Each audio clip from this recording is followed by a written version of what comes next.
I've been working as a 911 dispatcher for a little over 4 years now. I never set out to do this. I think very few people do. You just fall into it. Bills pile up, jobs are scarce, and suddenly you're the one picking up frantic calls from people who are having the worst day of their lives. I won't pretend the job doesn't get to me. It does. More than I'd like to admit. Most nights I can't sleep until 3 or 4 a.m.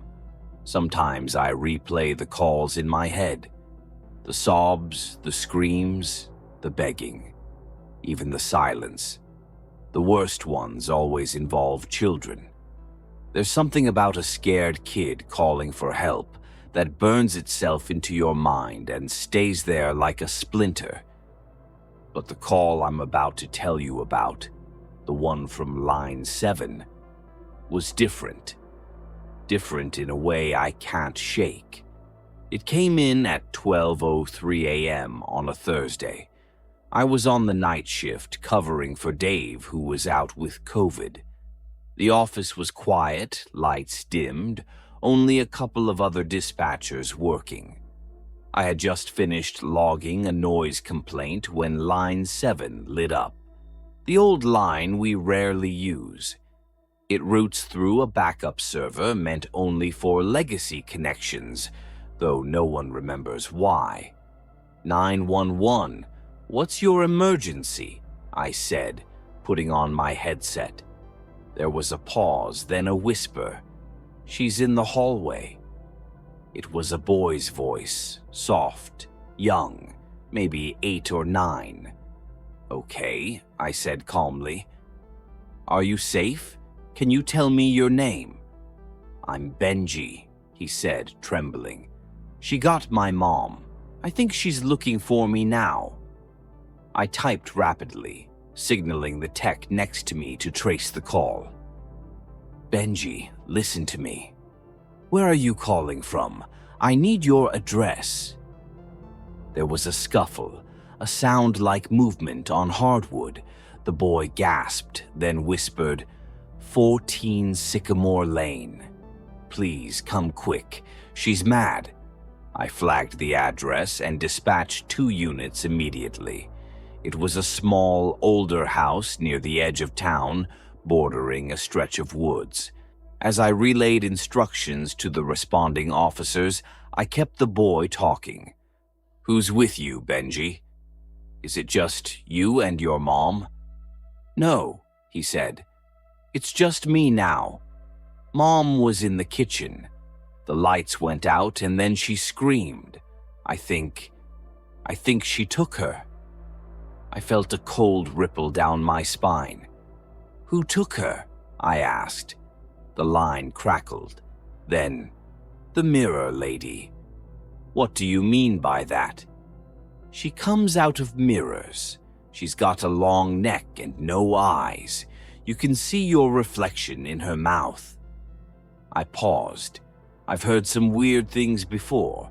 Hallucinations, mental health episodes, but something about his tone, the shaking sincerity in his voice made it hard to dismiss. She comes out of mirrors, he repeated. That's how she got Mom. There was a mirror in the kitchen. I stayed on the line. He whispered that he had locked himself in his mom's closet, hiding behind old winter coats. I told him to stay quiet, stay hidden, and keep the phone close. 10 minutes passed before the first unit arrived. Officers are there, I told him. They'll get you out. Stay calm. There was a long silence. Then the boy whispered, I don't hear them. I radioed to the unit on site. Dispatch to Unit 4 at 14 Sycamore. Do you copy? Static. Then, Unit 4 here. We're on location. No signs of forced entry. House appears dark, but intact. I frowned. Caller says he's inside, should be a child, hiding in the master bedroom closet. Copy that, the officer responded. We're entering now." I waited. Benji was breathing heavily in my ear. Then he whispered, "I hear footsteps." "They're not yours." I stopped typing. On the other end of the radio, the officer's voice crackled in again. "Dispatch, we're inside. House is cold, empty. No child found." "What do you mean, empty?" I asked. "He's still on the line with me." "There's no one here," the officer replied. "All rooms are clear." I turned back to my console. "Benji, are you still there?" A whimper. "She's here," he whispered. "She's inside the closet." Then the line went dead. The next 30 minutes were chaos. Officers swept the house 3 more times. Nothing. No signs of a child, no blood, no sign of struggle. Just an old, dusty home that looked like it hadn't been lived in for months. The closet was empty. The responding officers reported something strange, though. Every mirror in the house had been shattered, not broken with force, but warped inward like they had imploded. One was fused to the drywall. Another had long, thin black streaks radiating from the center like spider legs. The house had belonged to Evelyn Marsh and her son, Benjamin. Records showed she had lived there alone for the past 2 years after her husband died in a car accident. But what no one could explain was that both Evelyn and Benji had been officially reported missing 3 weeks earlier and had already been presumed dead. The case had gone cold. I didn't sleep that day. The call kept replaying in my head.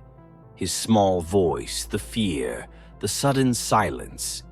I requested the audio file from the system logs to review, needing to prove to myself that I hadn't imagined it. But when the file arrived, it was corrupted. All 6 minutes and 40 seconds of it were filled with static, except for the last 4 seconds. A voice. Not a boy's voice. A woman's. "I like your voice," she whispered. "I'll call you next." It didn't end there. The next few nights, Lean 7 kept lighting up, always around midnight. The other dispatchers refused to answer it. I was the only one who picked up. No one spoke on the other end, just breathing. Sometimes low humming. Once I heard a soft scraping sound, like fingernails on glass. Then the nightmares started. I'd see Benji in my dreams, huddled in the closet, a mirror behind him, his mouth wide, eyes pleading, and behind the glass the shape of a woman, neck too long, head tilted sideways like a broken puppet. No eyes, just the shimmer of my own terrified face reflected in her teeth. I don't know what happened to him. I don't know what that thing was. But I know this. Something came through the line that night. Something not human. And I think it's still listening. Last night, line 7 lit up again. No one was scheduled to call. No emergency nearby. I picked up, trembling. 911, I said. There was silence, then a whisper. "You have such a beautiful voice."